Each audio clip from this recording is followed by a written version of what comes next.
Hello and welcome to LeEdFollow. Today we're going to be talking tyres. Turns out there's actually quite a lot on the internet to know about tyres. But forget that, how about I tell you everything you need to know in the form of a video? We're very helpful like that. So being a car enthusiast channel, chances are a lot of our subscribers already know tyres pretty well. But for the rest of you who maybe don't know that well, this video is for you. So we're going to discuss the types of tyres, what all the values mean around the sides, all the important values. There are other values, but we're not going to go into those. And we're going to be discussing why you would choose certain types of tyres in certain sizes. And yeah, let's go. And I know that a lot of people on the internet are going to argue with me about this, but generally all those cars out there right now are going to have a tyre that falls into one of 4 different categories: winter, summer, all season, or off-road. Winter, the name says it all. These tyres are designed to give you better grip and control during those really cold months of the year. They've got a special tread on them so they work better below 7 degrees Celsius, which is about 44 degrees Fahrenheit. So when the temperature outside drops, the tyre rubber becomes harder, and when they're warmer, they become softer.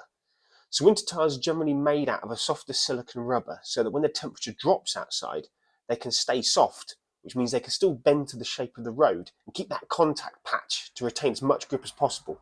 So let's take a look at this contact patch. It might seem very strange to somebody that doesn't have winter tyres, but this contact patch is designed primarily for dispersing water, ice and snow during the winter. And you get a variation of this tyre called a snow tyre, which is pretty much identical, but it has metal studs in it to bite down into the ice. So here in the UK, it's not the law, and you don't have to put winter tyres on during the cold months of the year like you would do somewhere like Germany. But it's still a good idea to have them as a spare set. I have spare sets of winter tyres for all of my cars, because when the temperature drops below 7 degrees, these will give you a lot more grip in those conditions than what summer tyres will. During the colder months of the year, winter tyres may give you that advantage you need to avoid an accident. I mean, just imagine the scene: a deer bolts out in front of you on the ice, or in the snow, somebody spins out in front of you, you have to slam the anchors on. We spend so much time and money on our cars, and it just makes sense to take every precaution you can to keep them safe. So if winter tyres are so good, why don't we all just have winter tyres and we just leave them on all year round? Well, if you live in Alaska or Iceland or somewhere similarly cold, you may well do. Well, there's 2 reasons you wouldn't want to run winter tyres all year round, especially here in the UK. Do you remember I said these were designed to work at 7 degrees C or lower? When you take them above 7 degrees C in the summer, they become far too hot, which makes them really, really soft. And when they're really soft, you don't have much in the way of grip. And then the other thing is that with no grip, you don't get very good handling. Handling being when you turn the steering wheel and what you expect the car to do. And the second thing is that because the rubber's so soft, like this rubber on the end of this pencil, it doesn't take a lot to wear it down. So running winter tyres in the summer, they don't last very long at all. Summer tyres. So most cars are fitted with what is generally referred to as a summer tyre. Doesn't mean it's specifically for the summer, it just means it's designed to work in warmer temperatures. High performance tyres or ultra high performance tyres are just the top spec summer tyres. So summer tyres are best at handling the temperatures of high speed driving or hot tarmac in the peak of the summer, but they're still good at giving you grip during the wetter parts of the year. All season tyres. I don't actually have one of these. So an all season tyre. All season tyre is basically halfway between a sports tyre and a winter tyre. So you're going to have a tread and you're going to have a compound which is more suitable to be used all year round. So if you don't want the ultimate grip in the summer or the ultimate grip in the winter, you can get in all seasons. It's somewhere in the middle. It's never going to be a great tyre in any condition, but it should be middle of the road. It should be pretty decent. But you know what they say? Jack of all trades, master of none. I don't have any off-road tyres either, sorry. So like I said, I don't have an off-road tyre to show you, but imagine this with loads of chunky tread, like on a tractor, with the idea being that they're good to grab down into the mud or maybe crawl over rocks, Off-road tyres come in loads of different designs, and they're all designed really less for tarmac and more for going over what nature can throw at you. They also have an extra thick tyre wall generally, so that as you're going over different objects, the tyre can move and bend and grab on things like the corners of rocks and tree stumps and all types of weird things, to be honest. Okay, so let's just start with the basics. If we look at the side of this tyre, we see it's a 205 55 16. So what this means is the width of the tyre from one wall to the other is 205 millimeters. If you put a tape measure on this, it might be slightly more. That's because of the difference in thickness of tyre walls from manufacturer to manufacturer. R16 means it's a radial, and it's a 16-inch wheel that would go inside this tyre. And then 55 means that it's a 55% of the width. Okay, so it's quite complicated really, because what you've got here is you've got metric millimeters, you've got imperial inches, and then you've got a percentage of the millimeters. It took me a while to get my head around it, but now it actually makes a lot more sense to me. The reason it's like this, okay, if I give you a little history lesson. So at the beginning of cars, at the dawn of cars, America was very much leading it. They had more cars than anybody else. So everything was in inches, okay? But when they started to make more and more tyres in Europe, they decided, right, we need to metric this. We need to bring it to a metric value. So they were able to do it here. But the problem is everybody was running ahead making wheels in inches. So they decided to keep that. Rather than have two totally different standards for Europe and America, they decided, let's just keep inches on the actual wheel size, but we'll go metric on the width, because that's a lot easier for people here in Europe to follow. So let's move on to the next value here. So 91V, what this is 91 is the weight rating and V is the speed rating. Now these values, you can't calculate them with an equation because it's more of an index number. So on a big spreadsheet of weights, 91 will equate to a weight. You can't multiply 91 by something else to get the weight. They're totally separate values. And V is the speed rating. Again, the speed ratings aren't, there's no system of saying, well, that letter equals an equation to work out the speed. It's again, it's an index. So if you had a table of A to V, basically the manufacturers would say, well, V means this, T means that, S means that, etc. So I'm going to flash some common sizes and weights up on the screen. So what we can see here is this is a 91V. This means 615 kilograms at 149 miles per hour. Again, there's no calculation for working this out. There's a big table that all the tyre manufacturers use to declare the value for the weight and the speed. So I've already looked this up on the internet. 91 means 615 kilograms per corner.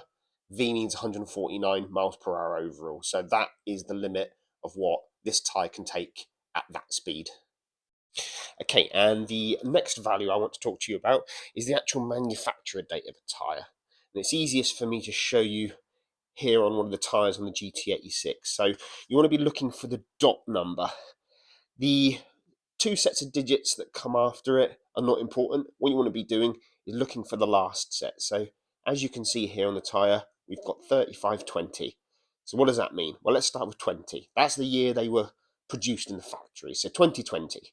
Okay, and 35, of course, there's not 35 months in the year. This is actually the week. So there's 52 weeks in the year. This is the 35th week of the year.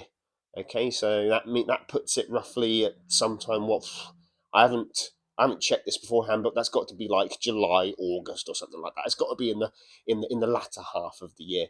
So there we go. That's how you tell if you're going to be buying a tyre, whether it's a fresh tyre that's just come off the production line, or if it's been on the shelf for a while and it's getting a bit long in the tooth. Okay, the final thing I wanted to show you was measuring the depth of tread. Okay, and this is actually really, really simple. Just go on eBay and buy one of these things. It's a little tyre depth measuring device. It costs about, I can't remember, like £1 or something like that. And all it does is you push it into the tread, and no matter where it stops, it gives you the depth of the tread. So let's just try it on this tyre here. So if I push it all the way out, and I push it into the first piece of tread, and I push it all the way down until it stops, what you can see here if we zoom in, is that it stopped at, let's just say that's 8 mil. 8 mil there, maybe a little bit lower. Maybe if you just rotate, you get different values. So maybe like 7.5, 8 mil. Okay, and what you can do is you can test in the grooves the whole way across the tyre, because when you go for an MOT, they check the depth across the whole tyre. So let's go to the next one. Again, let's just push that in all the way down. Got a little bit more tread in the middle here, like more like just it's closer to 8. Let's just do it here. Do it again, and yeah, closer to 8. So it probably is 8 all the way round. I'll let you into a little secret though. This is actually a brand new tyre. So I had a puncture and I went to a tyre shop because my usual tyre shop was closed, and unfortunately they were being a bit difficult, shall we say. So I had to buy this one, and I literally drove it back from the tyre shop. I drove it from that tyre shop home, and then the next day when my tyre shop opened, I went back. They replaced the puncture that these guys should have done, and then I just put this in the garage as a spare. So that's how I ended up with that. Okay, so let's just say that you've got a sports car. Let's say MX-5, okay? And you know what your tyre sizes are. You've got maybe, let's just say, I haven't checked this, but let's just say you've got 185s at the front and you've got 195s at the rear. Brilliant. Perfectly fine. That's maybe what it comes out of the factory, let's say. But let's say that you want to up the power. Let's say you put a turbo kit on it, or supercharger, or you just do an NA tune, and maybe you do track days. You want to get more power down, less wheel spin, more grip. Great. So what you generally do is you go for a wider tyre. So generally what you would do first is you would check the width of your wheel. It might be 6 inch, 7 inch, 8 inch, etc. And those values would be 6J, 7J, 8J. That's what the J value means. It's the width when you look at the values on an alloy. So now that you know the width of your wheel, you would look on a website and you would figure out what tyre will fit on your wheel rim, like what the maximum width tyre is. And then if that's big enough for your needs, then great, you can just get a wider tyre than what you've currently got, stick it on your existing wheels, fantastic. However, if what you want is a bit wider than what your wheel can support, then you would probably have to get a new set of wheels. So what I'm going to do is share in the description a link to some of my favourite tyre size calculator websites, and also some great websites where you can put in your vehicle and it will tell you what the factory tyre sizes are, because sometimes you buy a vehicle and somebody's already changed the tyres and you might want to put it back to what it came out of factory with. So great websites exist for that too.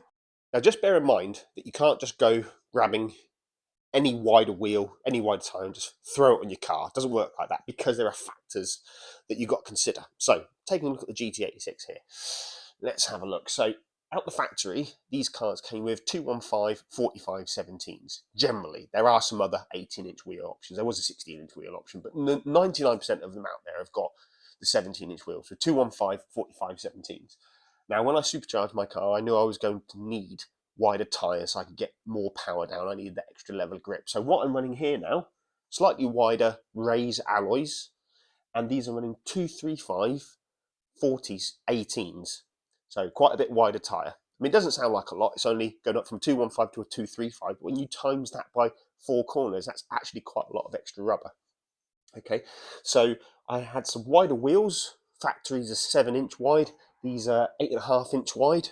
It's quite a bit wider. And luckily, with a 235 tyre, it just clears the suspension. Okay, so that's something you've got to really, really careful about and take into account, is that you're going to have suspension inside the wheel arch that needs to be avoided. You can't have the tyre and wheel rubbing up against that. So it's a good idea, if you get a set of wheels, stick them on without tyres first and just see how much clearance you've got, because then you can usually work out how wide the tyres can be without fouling the suspension. You've also got the arches and the arch liner to think about, because as you turn the wheel, the 2 points of, if you look at it down like a rectangle, the wheel, the 2 points, they come out further as you put them on a diagonal angle. So this gap here will get smaller. It will get smaller as you turn the wheel. So luckily, I took that into account, and on a 235 40 17, I was able to make sure there's going to be no rubbing to the arch, no rubbing to the the liner. It's not easy. It's not easy. It takes a bit of calculation. You've got to get your calculator out. You've got to use some of the websites that I'm going to put the link in the description below. But you should be able to compare your stock wheel and tyre setup to whatever aftermarket wheel and tyre setup you're planning to go to. So that's pretty much it. That's tyres in a nutshell. I mean, there are some other values on the side of tyre walls, like you might see M for mud tyre. You might see XL, which means it's got extra strength walls, which you usually see those on a sports tyre for a heavier car. You might see them on van tyres because of the payload they carry. But yeah, in a nutshell, I think we've covered off everything that you really need to know to make an informed decision when you want to buy a tyre out there. So I hope you enjoyed the video. I hope it was useful. And yeah, please like and subscribe, and we'll see you next time. Take care. Bye-bye.